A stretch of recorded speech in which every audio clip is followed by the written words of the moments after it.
La condition de l'être humain est une condition de désespoir, une condition de détresse, une condition qui a provoqué la compassion de Dieu, au point où Dieu s'est fait homme pour venir le sauver. Il est comme un enfant mort-né qui ne peut pas se donner la vie. La puissance de Dieu entre en action et il revient à la vie. Dites, nous avons besoin de salut. Quelqu'un qui est en état de coma, il ne sait pas ce qui arrive. Vous êtes là, vous vous lamentez pour lui, mais il ne sait pas ce qui arrive. Et beaucoup de gens vivent comme dans un état de coma. Au jour le jour, sans grand sens à la vie, mais sans penser qu'ils ont besoin de Dieu. Mais nous savons que Jésus est venu pour sauver parce que l'être humain a besoin d'être sauvé. Si vous ne retenez rien d'autre de ce message, retenez ceci. L'être humain a besoin d'être sauvé.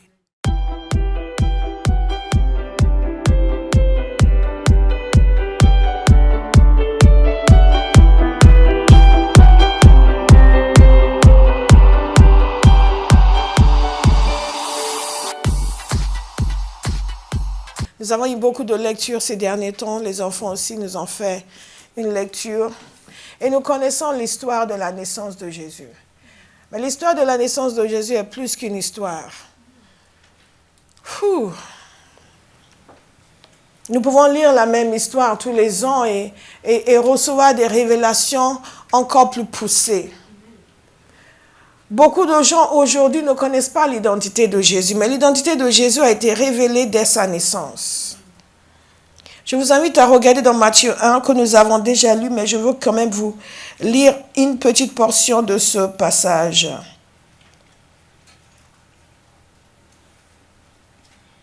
Nous pouvons avoir beaucoup d'idées sur Jésus, mais la seule chose qui compte, c'est de connaître la réalité.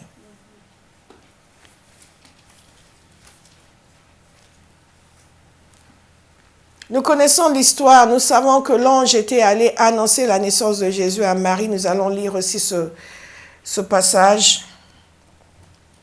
Dans Luc chapitre 2, verset 10. Non, pas chapitre 2. Dans Luc chapitre 1, verset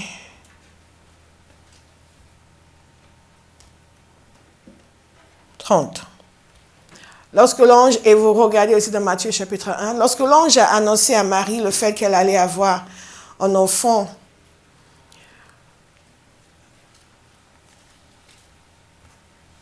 il lui dit ceci: n'aie pas peur Marie, car tu as trouvé grâce auprès de Dieu. Voici que tu seras enfin enceinte, tu mettras au monde un fils et tu lui donneras le nom de Jésus. Nous lirons la suite par la suite. Il lui dit ceci, tu lui donneras le nom de Jésus. Après, il lui annonce d'autres choses. Mais si nous nous arrêtons là, ça peut ne pas être très clair pour nous, chrétiens du XXIe siècle. Mais quand elle était fiancée à Joseph, et à l'époque, les fiançailles ne se rompaient pas facilement. Les fiançailles étaient presque comme du mariage, mais pas exactement. Mais pour rompre des fiançailles, il fallait passer par un processus de divorce. Ce n'est pas comme aujourd'hui où je te quitte et c'est fini. Et quand il a été su qu'elle était enceinte, nous ne connaissons pas tous les détails, la Bible est très discrète là-dessus, et Joseph, qui était son fiancé, a appris qu'elle était enceinte parce qu'il était un homme bien. Il ne voulait pas la livrer à la honte. Et donc, il a pensé se séparer d'elle discrètement. Et c'est là où Dieu est intervenu. Et un ange, il a vu en songe un ange qui est venu lui parler. Il nous a dit ceci dans Matthieu 1, verset 20. Comme il y pensait, un ange du Seigneur lui apparut dans un rêve et dit: Joseph, descendant de David, n'aie pas peur de prendre Marie pour femme, car l'enfant qu'elle porte vient du Saint-Esprit. Elle mettra au monde un fils et tu lui donneras le nom de Jésus, car c'est lui qui sauvera son peuple de ses péchés. Lorsque nous parlons de l'identité de Jésus, la première chose que nous devons retenir, c'est que c'est lui le sauveur.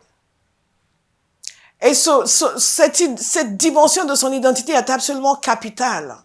Parce que cela représente l'œuvre qu'il est venu faire sur terre. Il peut être tout ce que nous l'appelons, mais cette notion qui définit son œuvre est capitale. Il peut être tout ce que nous appelons. Et il est Dieu, nous le savons, il est le Fils de Dieu, nous allons en parler dans quelques instants. Mais s'il était le Fils de Dieu et qu'il était venu sur terre, mais pas pour nous sauver, nous serions toujours perdus. Vous comprenez? Nous pouvons le reconnaître comme Dieu, mais si nous ne le reconnaissons pas comme le Sauveur, nous sommes toujours perdus.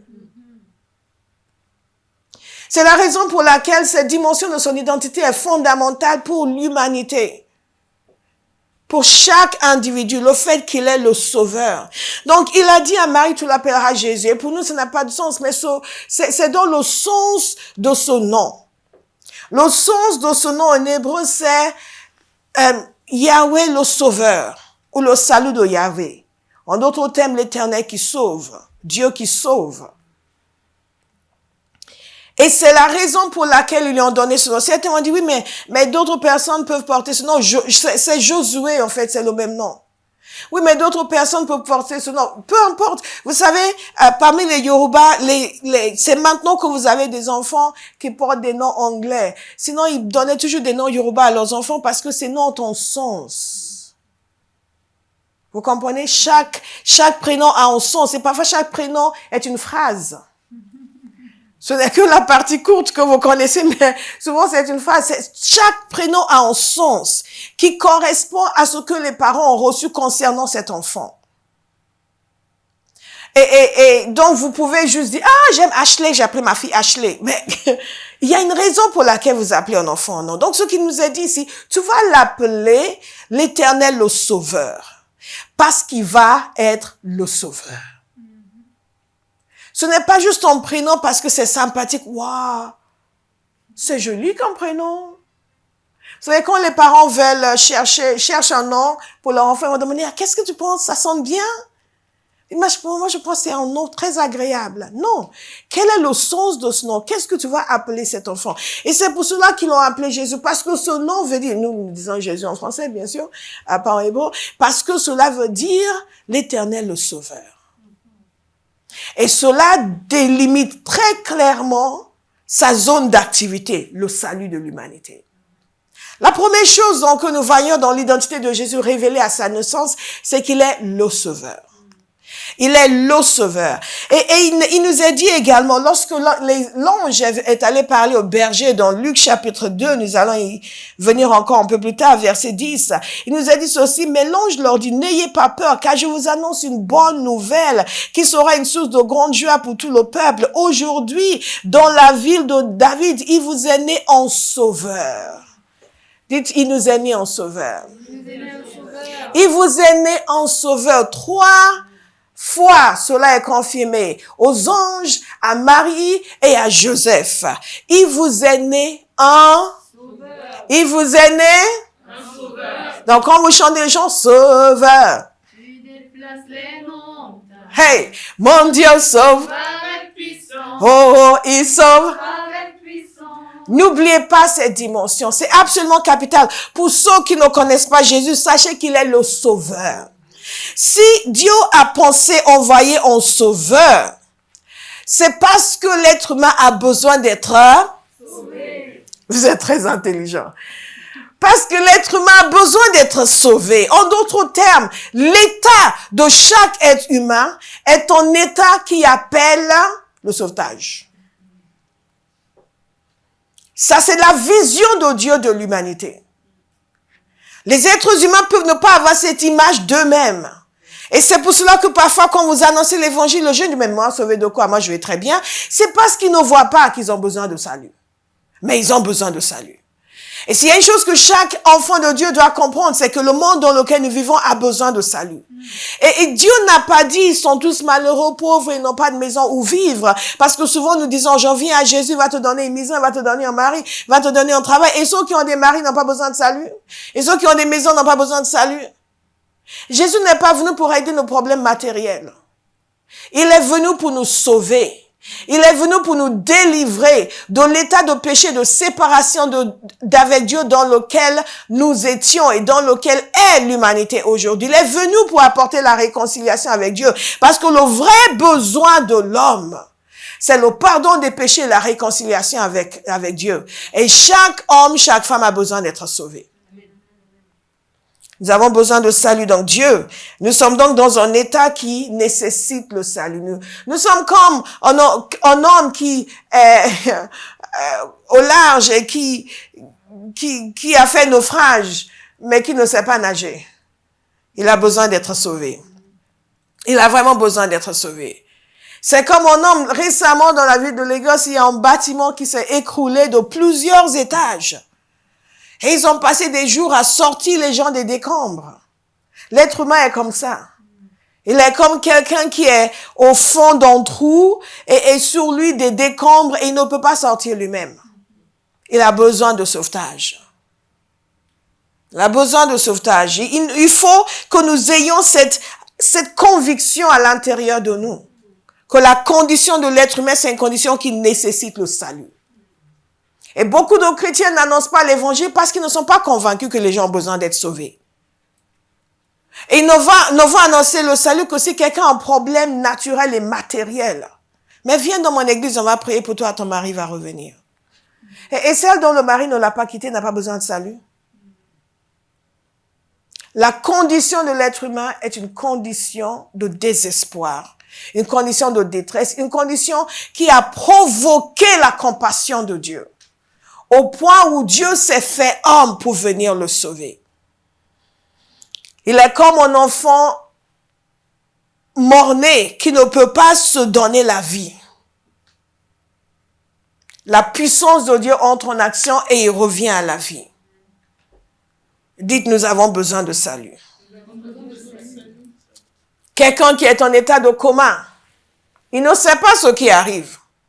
Vous êtes là, vous vous lamentez pour lui, mais il ne sait pas ce qui arrive. Et beaucoup de gens vivent comme dans un état de coma. Au jour le jour, sans grand sens à la vie, mais sans penser qu'ils ont besoin de Dieu. Mais nous savons que Jésus est venu pour sauver parce que l'être humain a besoin d'être sauvé. Si vous ne retenez rien d'autre de ce message, retenez ceci. L'être humain a besoin d'être sauvé. Et c'est pour cela que l'année prochaine sera pour nous l'année de l'annonce de la parole. Amen. Et nous allons nous déployer dans tous les sens. Dans tous les sens. Pour annoncer l'évangile, parce que Jésus n'est pas venu pour que nous soyons confortables dans nos églises. Il n'est pas venu pour que les pasteurs nous caressent dans le sens du poil. Il n'est pas venu pour que nous passions notre temps à vous prêcher des messages d'encouragement. Il est venu pour que le monde soit sauvé.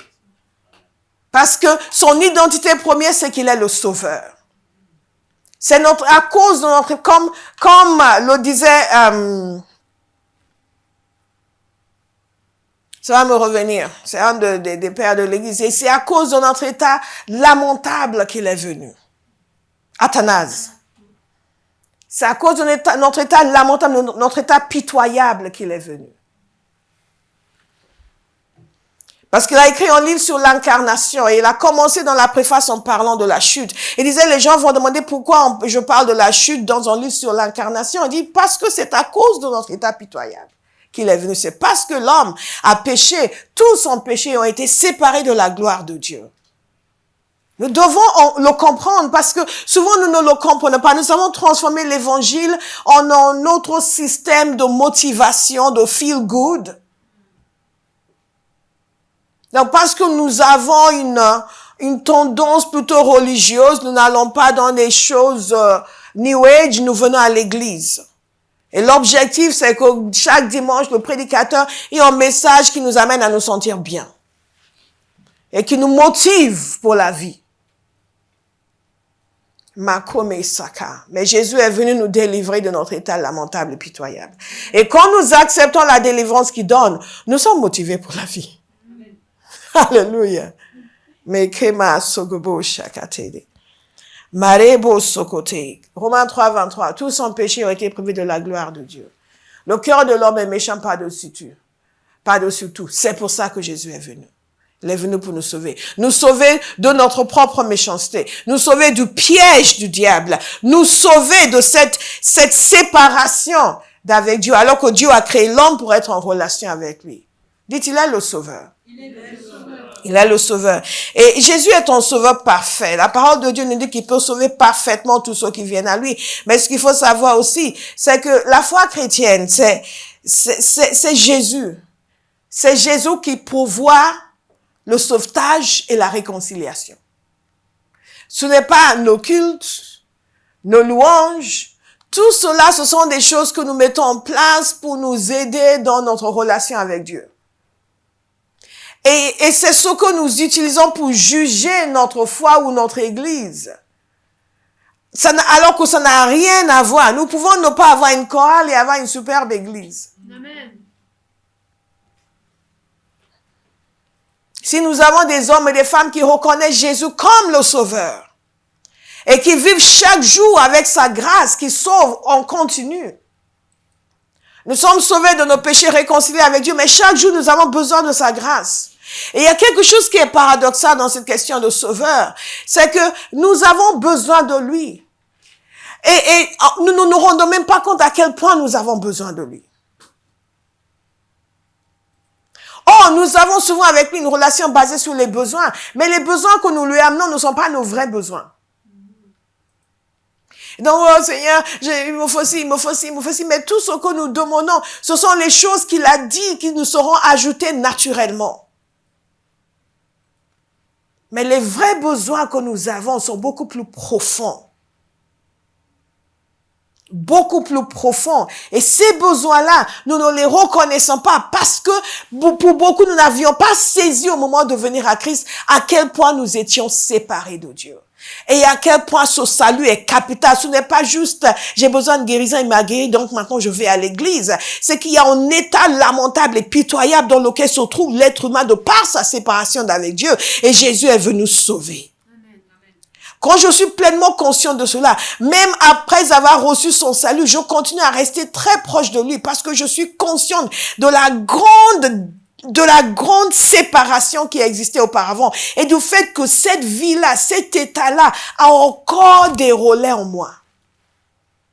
D'où la nécessité de nous laisser transformer par le renouvellement de l'intelligence. Nous ne sommes pas sauvés pour que maintenant, on nous cajole, on nous dorlote, on nous dise des choses agréables, on nous dise que nous sommes merveilleux alors que nous sommes pourris.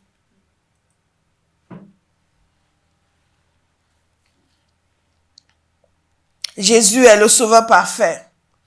Si Jésus est le sauveur, ça veut dire aussi que Jésus est le seul sauveur. Je vais le répéter, Jésus est il est le seul sauveur. C'est pour ça que Pierre a dit qu'il n'y a aucun autre nom qui a été donné. Il est le seul sauveur. Il est le seul sauveur. Et Jésus a dit lui-même qu'il n'était pas venu pour condamner le monde, mais pour sauver. Parce que le monde est déjà condamné.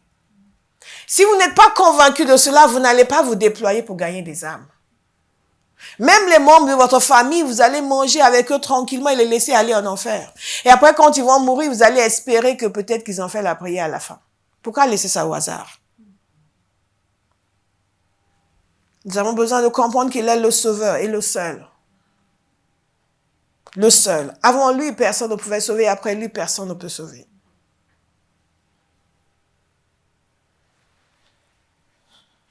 Jésus sauve et il fait bien. Beaucoup d'entre nous, nous avons des témoignages de salut, n'est-ce pas? Nous pouvons dire comment nous étions, où nous étions et ce qu'il a fait. Et quand nous continuons à méditer sur le fait qu'il sauve, cela va nous rendre reconnaissants, va nous donner envie de lui plaire, de le servir. Des fois, je pleure parce que je me sens tellement impuissant. Je dis, what can I do for you, Lord? I would like to be more than I am so I can do more than I'm doing.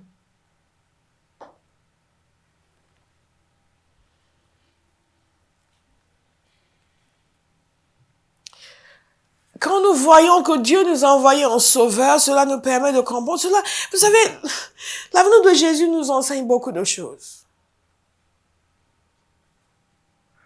Quand nous voyons qu'il a choisi de nous envoyer un sauveur, pas juste un ami, pas un enseignant, pas un faiseur de miracles. Beaucoup de gens voient Jésus comme un bon enseignant, un prophète, un faiseur de miracles. Non, il est avant tout un sauveur. Quand nous voyons qu'il a choisi de nous envoyer un sauveur, cela nous permet de comprendre l'approche de Dieu vis-à-vis de l'être humain, vis-à-vis du péché. L'approche de Dieu vis-à-vis du péché, c'est le constat de son existence, c'est le choix de l'enlever et de délivrer la personne qui en est prisonnière. L'approche de Dieu vis-à-vis du péché, ce n'est pas de frapper, de détruire, de jeter, et ce n'est surtout pas de faire semblant comme si cela n'existait pas.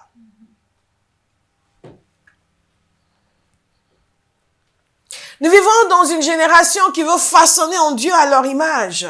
Un peu comme les Israélites qui ont construit un veau d'or, qui ont dit, voici Elohim, qui t'a fait sortir du pays de l'Égypte. Et beaucoup d'entre nous dans l'église, nous adorons un veau d'or, un Dieu façonné à notre image, qui n'a aucun problème avec le péché parce que nous sommes sous la grâce.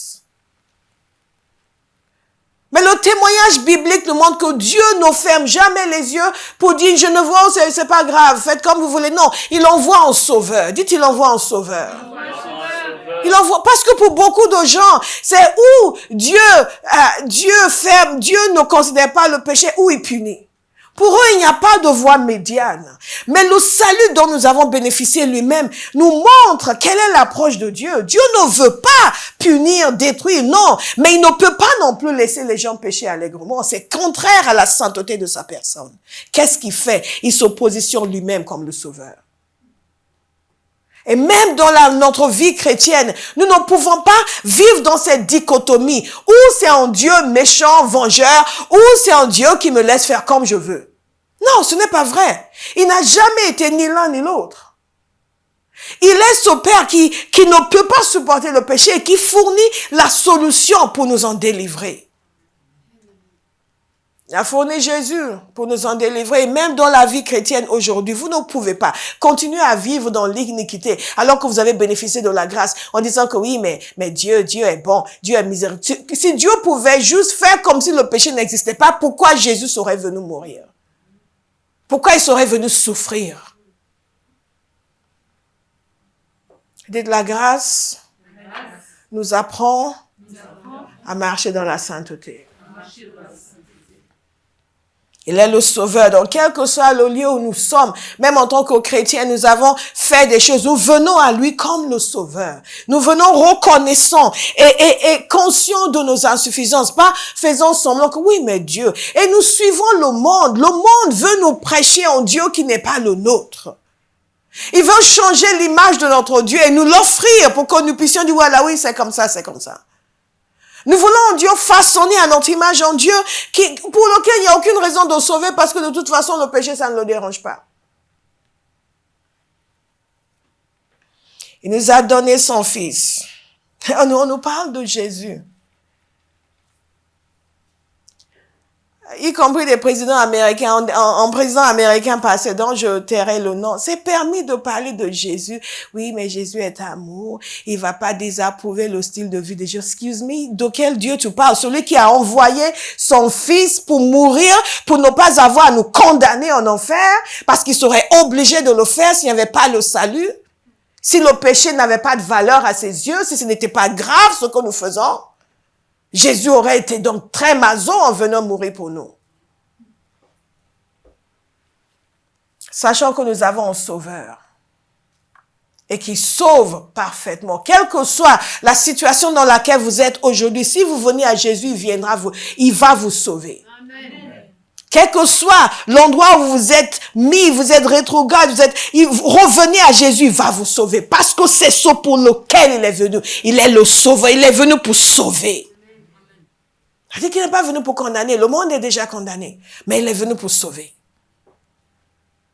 Par 3 fois, cela a été confirmé à Joseph qu'il allait sauver son peuple de ses péchés. À Marie, elle devait l'appeler Jésus, l'Éternel qui sauve. Aux anges que le Sauveur était né. Nous avons besoin de Sauveur. Si vous ne comprenez pas la puissance de l'incarnation de Christ, vous allez vous ranger du côté du mal contre Dieu.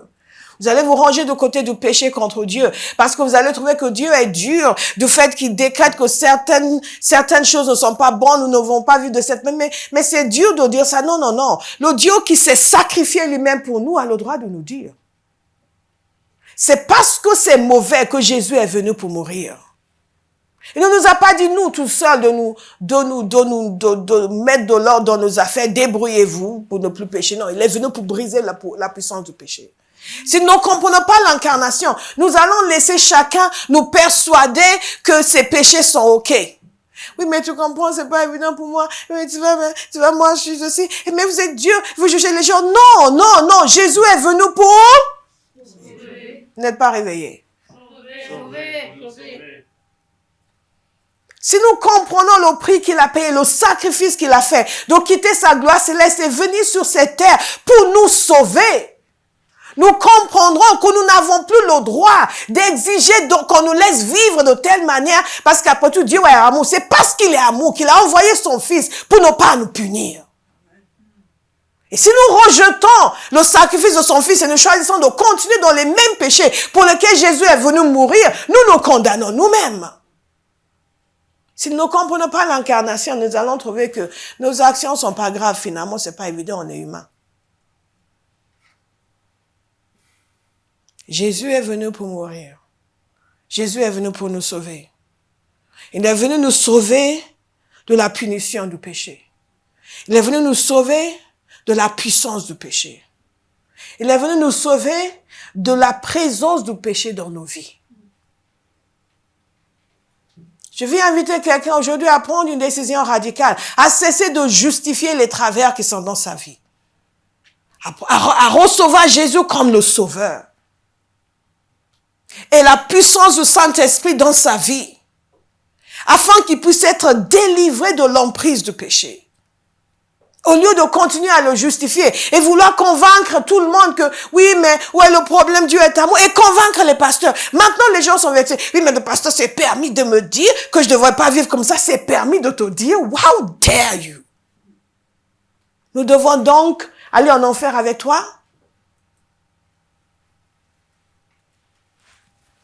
Te caresser dans le sens du poil pendant que tu pèches allègrement contre Dieu? Moi, je ne sais pas. Certains serviteurs devraient avoir davantage la crainte de Dieu. I fear God. Et I fear no man. Quand vous voyez ce que Jésus a fait pour nous, vous ne pouvez plus être partisans du péché de qui que ce soit. Même vos meilleurs amis. Il y a certaines personnes qui aiment le Seigneur jusqu'à ce que leur meilleur ami ait un problème. Alors là, ils l'encouragent dans toutes sortes d'entourloupes. Des choses étranges et bizarres qui sont contraires à la parole de Dieu. Parce que c'est leur meilleur ami. Vous allez en enfer ensemble? Ah, personne. Ni mon père, ni ma mère, ni mes frères, ni mes sœurs. Personne dans cette vie ne va me convaincre de me mettre en accord avec ses vices, avec ses péchés. Juste parce que je t'aime. Non, j'aime Jésus plus que toi. Amen.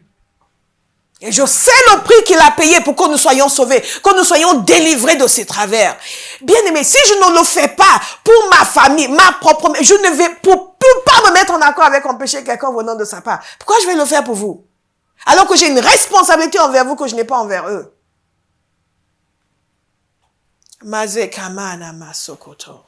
Bien-aimé, comprenez, Jésus est venu pour sauver.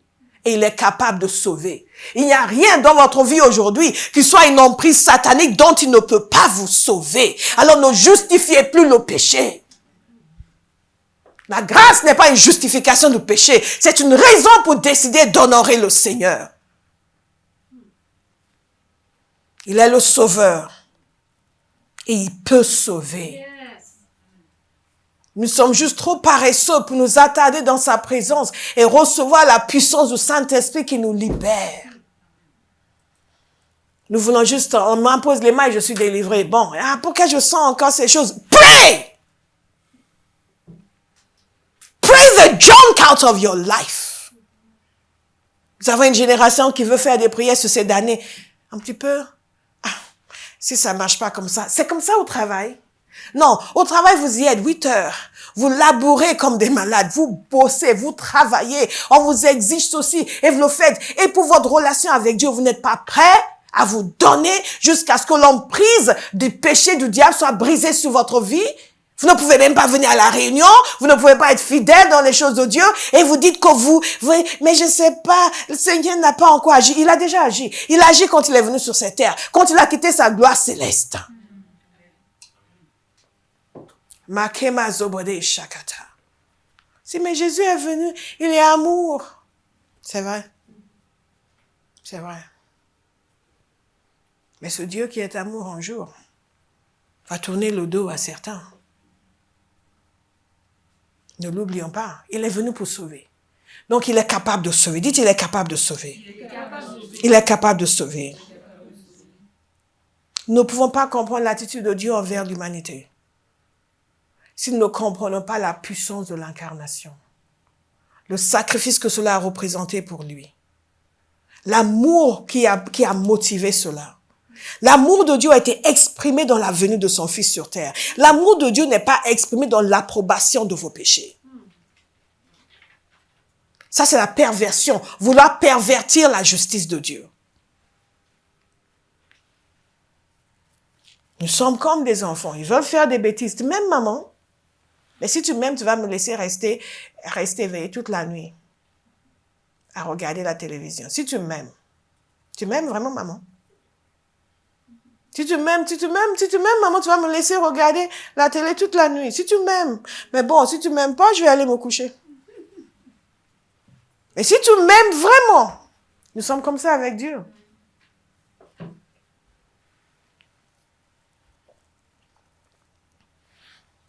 Il est le sauveur parfait. J'ai passé tout mon temps à vous parler du fait qu'il est le sauveur alors que j'ai encore d'autres choses à vous dire. Mais si vous ne retenez que cela, bien-aimé, dans votre marche de tous les jours, il est le sauveur. Il est le sauveur. Qu'est-ce qui se passe dans votre vie dont il ne peut pas vous sauver? Il est le sauveur. Amen. Il est le sauveur. Et pour quelqu'un qui m'entend aujourd'hui, qui ne le connaît pas encore, il est venu te sauver. Amen.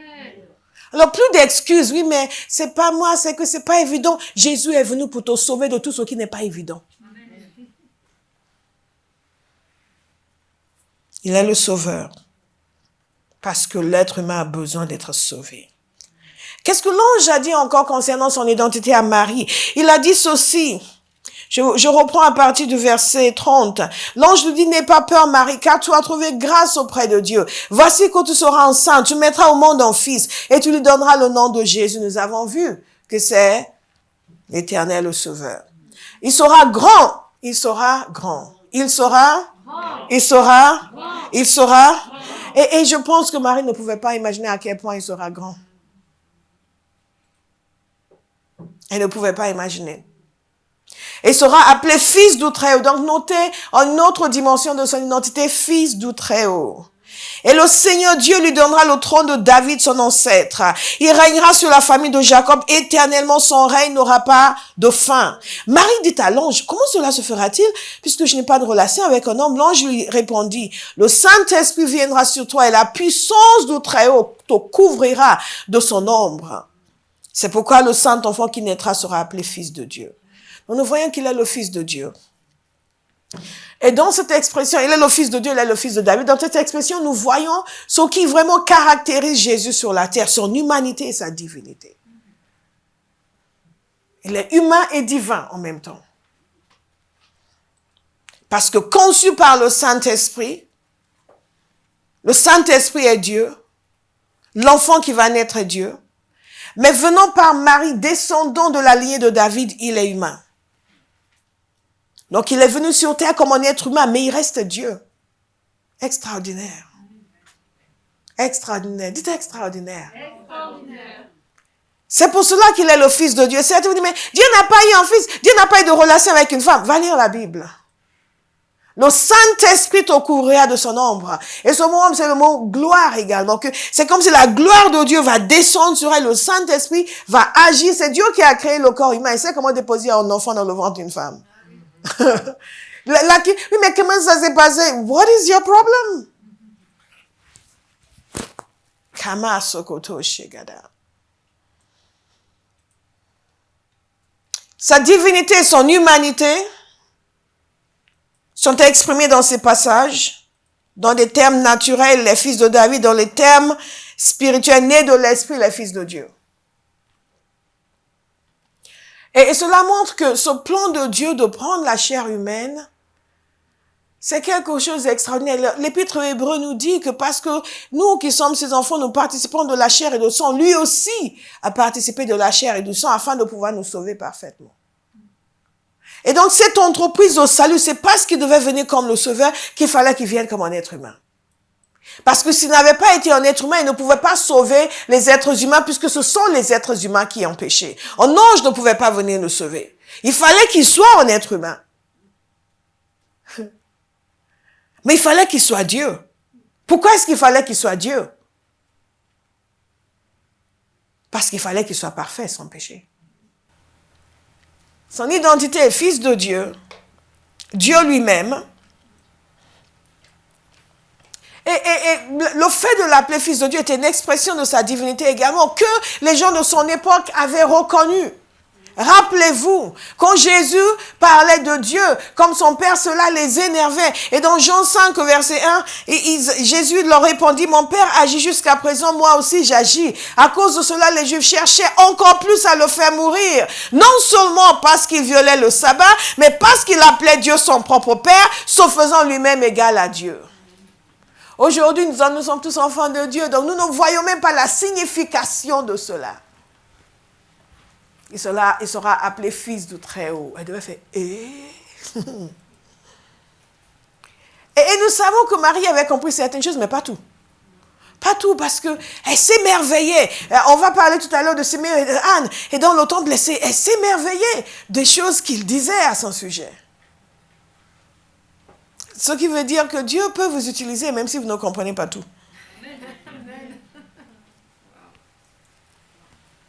Vous faites de votre mieux pour comprendre, pour savoir. Et nous savons que c'était une femme qui connaissait la parole de Dieu. Elle connaissait la parole de Dieu. Parce que quand elle a déclaré son Magnificat, quand elle a déclaré, c'est évident, c'était presque les mêmes mots que ce que Anne avait déclaré devant le Seigneur. Donc c'était évidemment une jeune femme qui était vraiment imprégnée de la parole de Dieu. Et donc elle comprenait dans une certaine mesure ce que l'ange lui disait. Mais il y avait des choses qu'elle avait encore du mal à saisir. Et sa divinité est confirmée par cette citation que Matthieu a insérée d'Ésaïe, que nous avons vue la semaine dernière en parlant des prophéties qui annonçaient sa venue. Une vieille sera enceinte, elle va enfanter un fils et on l'appellera Emmanuel. Ce qui veut dire Dieu avec nous. Dieu est avec nous. Donc, le Sauveur Jésus est Dieu avec nous. Waouh. Waouh. C'est puissant, dites c'est puissant. C'est puissant. L'identité de Jésus ne doit faire aucun doute. De temps en temps, je rencontre des gens qui disent qu'ils sont chrétiens, mais qui ne connaissent pas l'identité de Jésus. Ils vont vous invoquer, ah ouais, telle religion, on a le même Dieu, non? Je dis, absolument pas. Non. Notre Dieu, c'est le Père, le Fils et le Saint-Esprit. Eux, regardez. Car c'est lui qui sauvera son peuple de ses péchés. Et par la suite, tout cela arriva afin que s'accomplisse ce que le Seigneur avait annoncé par le prophète. La Vierge sera enceinte et mettra au monde un fils, et on l'appellera Emmanuel, ce qui signifie Dieu avec nous. Tout cela arriva afin que s'accomplisse cette parole, et que par conséquent, l'accomplissement de cette parole, c'est que Dieu sera avec nous. En la personne de Jésus. Sa divinité. Et ce qui est intéressant ici, c'est que lorsque l'ange parle à j'ai failli dire à Matthieu, à Joseph. Dans Matthieu, lorsque l'ange parle à Matthieu, lorsque l'ange parle à Joseph, il lui parle du fait qu'elle mettra au monde un fils. Quand il a parlé à Zacharie, quand l'ange a parlé à Zacharie de Jean-Baptiste, il a dit concernant sa femme, elle t'enfantera un fils. Vous voyez la différence? Elle t'enfantera un fils. Et c'est elle mettra au monde un fils. il est aussi le roi éternel. L'ange dit à Marie que son règne n'aura pas de fin. Son règne n'aura pas de fin. Vous savez, les rois humains, leur règne prennent fin. Les dynasties se succèdent.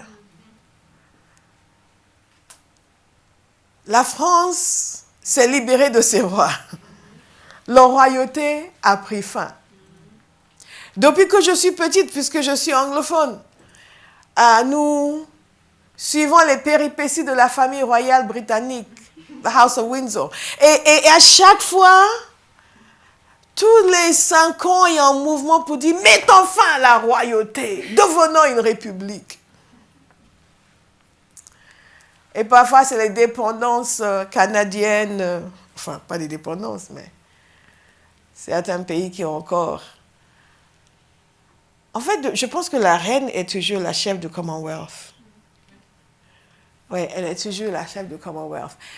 Juste du Commonwealth, mais elle n'est pas reine sur les pays du Commonwealth, sauf peut-être l'Australie et le Canada encore, si je me souviens bien. Et de temps en temps, il y a des mouvements pour dire « Oh, enlevons la famille royale ». Les rois humains, leur règne prennent fin. Mais Jésus, son règne n'aura pas de fin.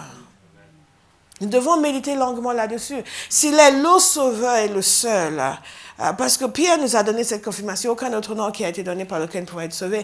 S'il est le sauveur et le seul, s'il est fils de Dieu et Dieu, s'il est le roi éternel, celui dont le règne ne prend pas fin,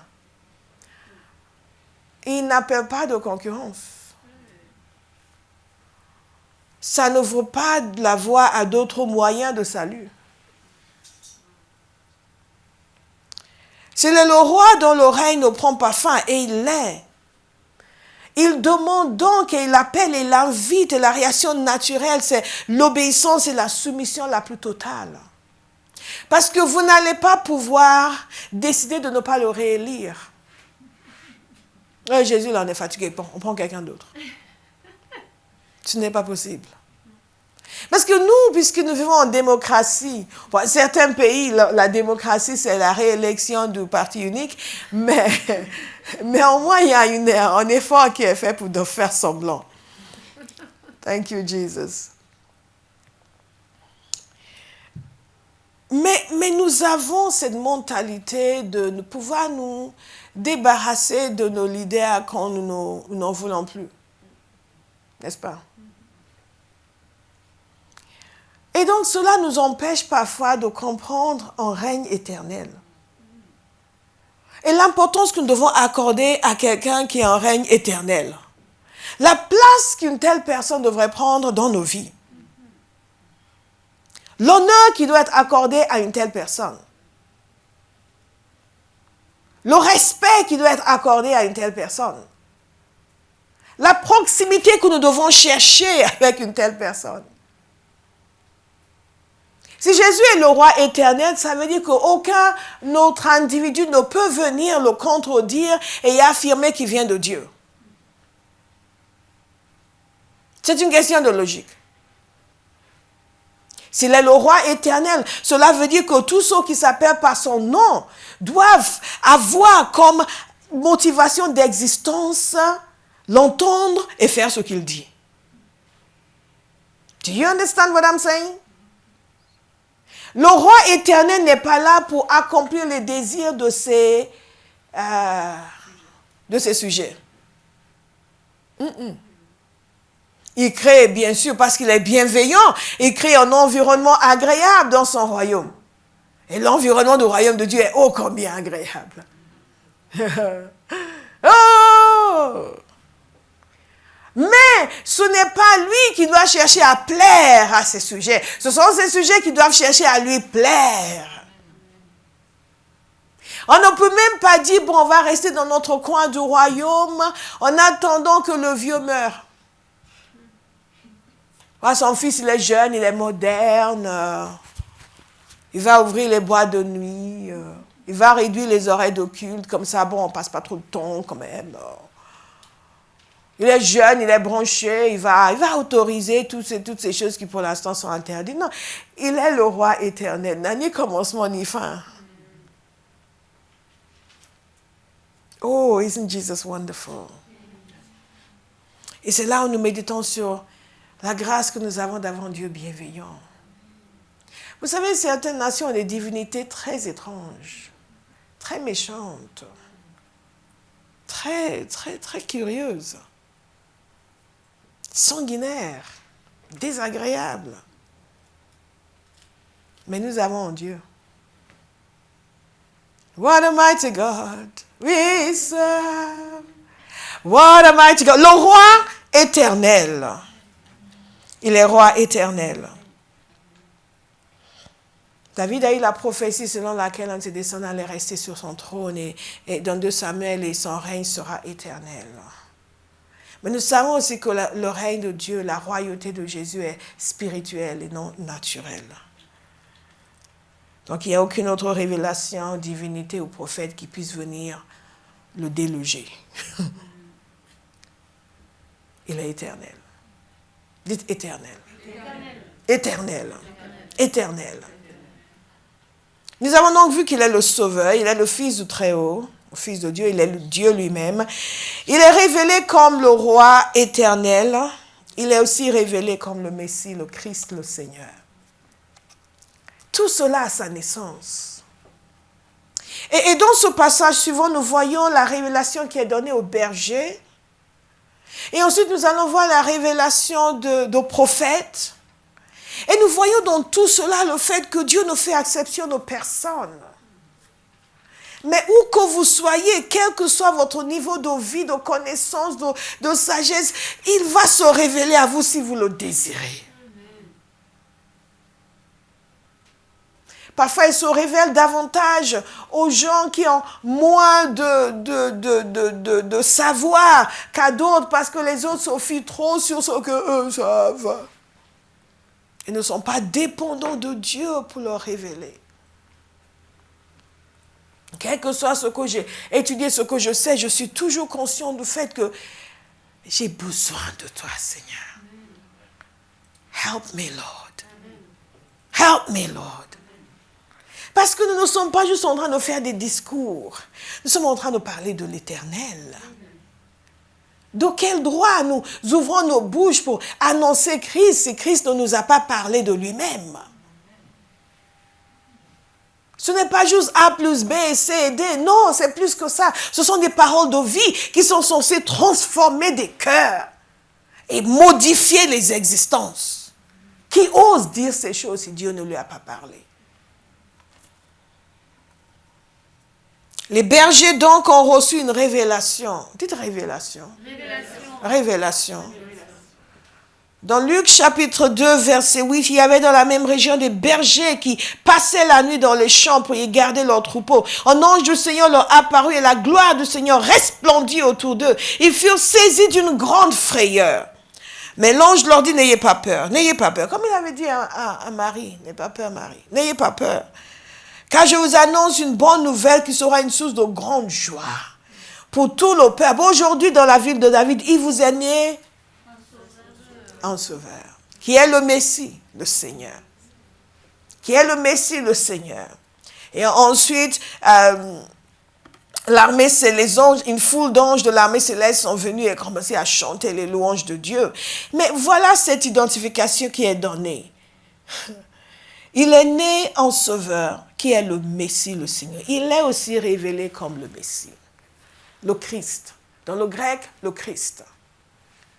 Et très simplement, cela veut dire celui qui est moi. Dans l'Ancien Testament, ceux qui étaient moi, c'est les prophètes, les rois et les sacrificateurs. Et l'image de cette figure qui allait venir était présente dans le cœur du peuple de Dieu. Le roi qui allait venir. Le Messie qui devait venir. Et pourquoi nous appelons Jésus-Christ? Parce que le Christ, c'est la version grecque de Messie. Celui qui est roi. Ce n'est pas son nom de famille. Comme certains semblent penser. Ils vont dire, ah, Jésus-Christ, c'est donc le fils de papa Christ et maman Christ. Non, pas du tout. C'est le mot grec, Hamashiach, qui veut dire celui qui est loin. Celui qui est loin. Le Seigneur. Donc, ils attendaient le Messie. Ils l'attendaient pour la délivrance de leur peuple. Et quand Jésus est venu, certains l'ont reconnu. Siméon l'a reconnu. Les anges l'ont annoncé. Ils l'ont annoncé au berger. Ils ont dit, ouais, le Messie est né. Yeah! Il devait être là. Wow, wow, wow. Quoi? Comment? Et c'est ce qu'ils ont cherché aussi lorsque les mages sont venus. Ils ont demandé le roi des Juifs, il va naître où? Ils ont compris que c'était le Messie, ils ont cherché. Ah, il est censé naître à Bethléem. Mais les anges ont annoncé au berger que le Messie était né. Le Christ était né, celui qui était loin. Prophète, roi, sacrificateur, qui combinait toutes ses fonctions et qui allait délivrer son peuple. Le Seigneur était né. Ils sont partis. Et quand après, ils l'ont amené au temple, Siméon, à qui le Seigneur avait dit qu'il n'allait pas mourir avant de voir le Messie, il était là. Et il l'a reconnu. Dites, il est le Messie. Il est le Messie. Le Christ. Celui qui est loin. Celui qui est loin. Alléluia. Mais Élisabeth l'a reconnu comme le Seigneur avant même sa naissance. Vous vous souvenez? Quand Marie est allée la rencontrer, lui rendre visite, dès qu'elle a entendu la salutation de Marie, l'enfant qui était dans son ventre, Jean-Baptiste, a tressailli, a sursauté. Poum. Elle-même a tressailli de joie. Waouh! Et elle a déclaré, le Saint-Esprit est venu sur elle. Elle a commencé à prophétiser. Elle s'écria d'une voix forte. Tu es bénie entre les femmes et le fruit de ton sein est béni. Comment m'est-il accordé que la mère de mon Seigneur vienne auprès de moi?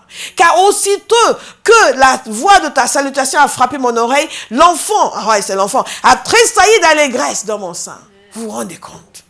Quelle puissance de Dieu!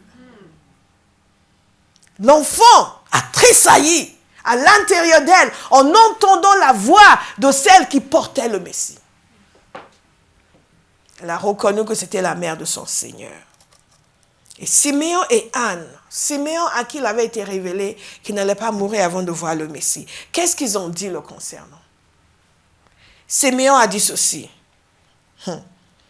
Maintenant, Seigneur, tu laisses ton serviteur s'en aller en paix. En d'autres termes, c'est bon. Conforme-moi à ta promesse. Tu m'avais promis que j'allais voir le Messie avant de mourir. Maintenant, je l'ai vu. Je peux partir. Que Dieu nous donne d'avoir peu d'affinité pour le monde. Amen. Peu d'affinité pour la vie sur terre. Amen. Peu d'affinité pour des choses. Nous aimons trop les choses, nous aimons trop le monde, nous aimons trop la terre. Donc nous sommes prêts à faire tous les compromis, à gruger tout ce qu'il faut pour être bien ici, pour rester. Non. Bien aimé, si je pars aujourd'hui, je pars dans la gloire. Je ne suis pas partie parce que Dieu n'a pas permis. Oh yeah, une vingtaine d'années, je grandissais dans une telle relation avec le Seigneur. Tout ce que je voulais, c'est être avec lui. She said, Lord, take me home. Laisse-moi ici uniquement si je veux être utile pour toi. Nous sommes trop attachés à des choses futiles. L'ennemi nous a enfermés, nous a aveuglés. Et nous sommes là, nous bataillons entre nous, nous nous cassons, nous abandonnons l'œuvre de Dieu. Nous courons après des choses ridicules qui n'ont aucune valeur éternelle. Et toute notre existence est gaspillée sur ça. Mais les choses, la vie que nous devons nourrir, les relations merveilleuses que nous devons nourrir dans la maison de Dieu, nous les négligeons pour courir après des choses bêtes. Non. Non. Il y a un passage qui dit « Esteem earthly things lightly ». Ayez peu d'égard pour les choses terrestres. Peu d'égard pour les choses terrestres. Au lieu de méditer la parole, manger la parole, nous pouvons rester des heures devant la télé, mais étudier la parole, c'est trop. Oh non, c'est trop. Mais on n'a pas besoin de tout ça. Tu as besoin de beaucoup plus que ce que tu n'imagines. Oh mon Dieu, beaucoup plus que si tu avais les yeux ouverts pour voir ce qui se passe autour de toi. Oh, Father. Et cet homme était prêt à partir. Tout ce qu'il attendait, c'était le Messie. Le Messie est venu, c'est bon, je n'ai plus rien à faire ici.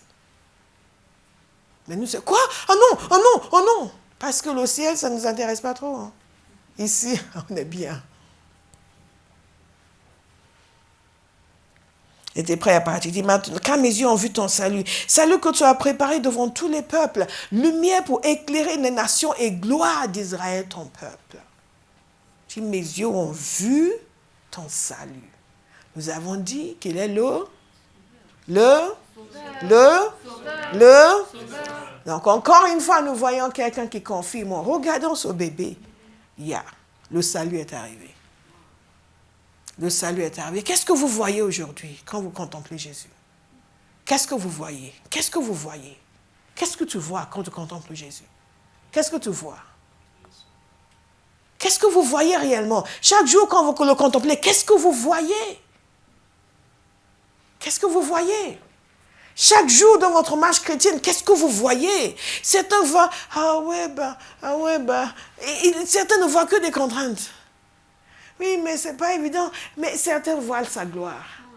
Que l'Éternel vous ouvre les yeux en 2022. Amen. Pour voir sa gloire, pour voir sa splendeur, pour voir ses merveilles, pour voir sa beauté. Wow, my Lord. Leboka tegeri gabo sokotai. Edie komo sabere gabo sokote. Dit, mes yeux ont vu ton salut. Salut que tu as préparé devant tous les peuples. Lumière, notez cela. Lumière. L'identité de Jésus révélée, il est là. Lumière. Lumière. Dites lumière. Lumière. Il appelle la lumière. Lumière pour éclairer les nations. Jésus est la lumière qui éclaire les nations. Pas uniquement le peuple d'Israël, mais les... Jésus est la lumière qui éclaire les nations. Et vous savez, la parole de Dieu est la gloire d'Israël. La parole de Dieu dit que sa mère et Joseph étaient émerveillés d'entendre ces choses. Simeon les bénit et dit à Marie, sa mère, cet enfant est destiné à amener la chute et le relèvement de beaucoup en Israël et à devenir un signe qui provoquera la contradiction. Toi-même, une épée te transpercera l'âme. Ainsi, les pensées de beaucoup de cœurs seront révélées. Le Saint-Esprit s'est arrangé pour que Simeon soit là. La parole de Dieu dit que poussé par le Saint-Esprit, il est arrivé au temple au moment où ils allaient venir. What amazing work of God. Poussé par le Saint-Esprit. Pour être là au moment où ils sont arrivés. Il n'y avait pas de texte, ils ne pouvaient pas lui envoyer un texte. Et prophète Simeon, venez prier ici, on est là. Ils ne le connaissaient même pas. Poussé par le Saint-Esprit. Parce que Dieu voulait révéler l'identité de cet enfant. Parce que Anne aussi est arrivée. Anne, que Dieu nous donne des Anne à Abba House. Amen. Ça, c'est une des prières de mon cœur, que Dieu nous donne des Anne à Abba House. Des gens, des hommes, des femmes qui se consacrent à l'Éternel. Cette femme, elle n'était pas là à pleurer parce que son mari était décédé. Pourquoi moi, je n'ai pas de mari? Pourquoi moi, je n'ai pas de mari? Il y a beaucoup de femmes qui gaspillent leur vie à se plaindre de ne pas avoir un mari. Elles s'empoisonnent l'existence.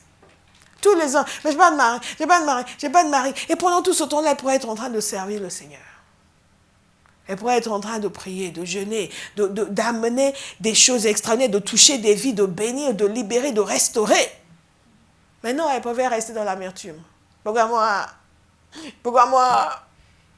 C'est pas juste. Je suis plus pieuse qu'elle. Elle est allée dans le monde, elle a amené un homme, et maintenant elle est sauvée, il est pasteur. Elle me dit, moi, de ne pas aller dans le monde. Vas-y. Va là-bas. Va. On va t'expédier dans le monde. On a des tampons. Tampons, vas-y. Non. Cette femme, elle n'a vécu que 7 années avec son mari. Elle était maintenant très âgée. Et toute sa vie, elle a passé dans le service du Seigneur, à jeûner et à prier. Il nous faut des ânes dans l'église. À jeûner, à prier, à jeûner, à prier, à jeûner, à prier, à jeûner, à prier, à jeûner, à prier. Elle ne l'a pas fait pour rien. Parce qu'elle aussi, elle a vu l'enfant. Imaginez la gloire que ça devait être pour elle. Elle aussi, elle a vu, elle a reconnu. La parole de Dieu nous dit qu'elle en parlait à tout le monde. Elle en a parlé partout. Elle en a parlé partout. Première évangéliste. Elle en a parlé à tout le monde, tellement elle était émerveillée. Quelle grâce Dieu a accordée à ces deux individus fidèles de pouvoir voir et reconnaître. Aujourd'hui encore, nous parlons de l'identité de Jésus parce que beaucoup ne le voient toujours pas, ne le reconnaissent toujours pas. Je vais inviter quelqu'un qui m'écoute ce matin à le reconnaître. Vous, en ligne, il faut que vous le reconnaissiez. Son identité est clairement décrite dans la parole de Dieu. Ça, il n'y a pas de doute possible. Oui, mais est-ce que c'est vrai? Demandez au Saint-Esprit si c'est vrai. Matthieu était un de ses disciples. Des témoins oculaires, ou des gens connectés comme Luc à des témoins oculaires. Et qui ont dit exactement ce qu'ils ont vu et ce que le Seigneur a révélé. Chaque être humain doit prendre une décision sur l'identité de Jésus.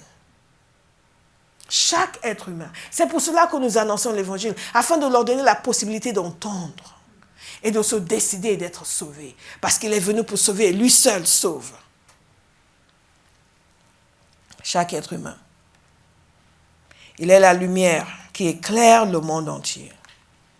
Rappelez-vous, le peuple qui marchait dans les ténèbres a vu une grande lumière. Jésus est cette grande lumière. Et la parole de Dieu nous dit que le monde entier est sous l'emprise des ténèbres, l'emprise du diable est dans les ténèbres. Et Jésus est la lumière qui est venue. Alléluia. Il est la lumière, la seule. La seule. Mais tous ceux qui viennent à lui ne peuvent plus rester dans l'obscurité. Ils ne peuvent plus rester dans les ténèbres. Ils sont délivrés des ténèbres parce qu'il est la lumière. La lumière est venue dans le monde, nous dit l'apôtre Jean. Et beaucoup encore préfèrent les ténèbres. Mais je viens inviter quelqu'un aujourd'hui à prendre une décision ce dernier dimanche de l'année à dire, moi je choisis la lumière. Je choisis la lumière. Jésus est la lumière. Je choisis la lumière. La question n'est pas d'argumenter, de dire oui, mais non, mais on n'a pas à argumenter. Tu acceptes, tu n'acceptes pas. It's your choice. Mais lorsque nous consultons les Écritures, nous voyons que Jésus a été clairement identifié à sa naissance. Clairement identifié avant même qu'il ne vienne sur terre. Clairement identifié comme le Sauveur. Comme le Fils de Dieu. Comme Dieu. Clairement identifié. Comme le Roi éternel. Clairement identifié comme le Messie. Clairement identifié comme la lumière du monde.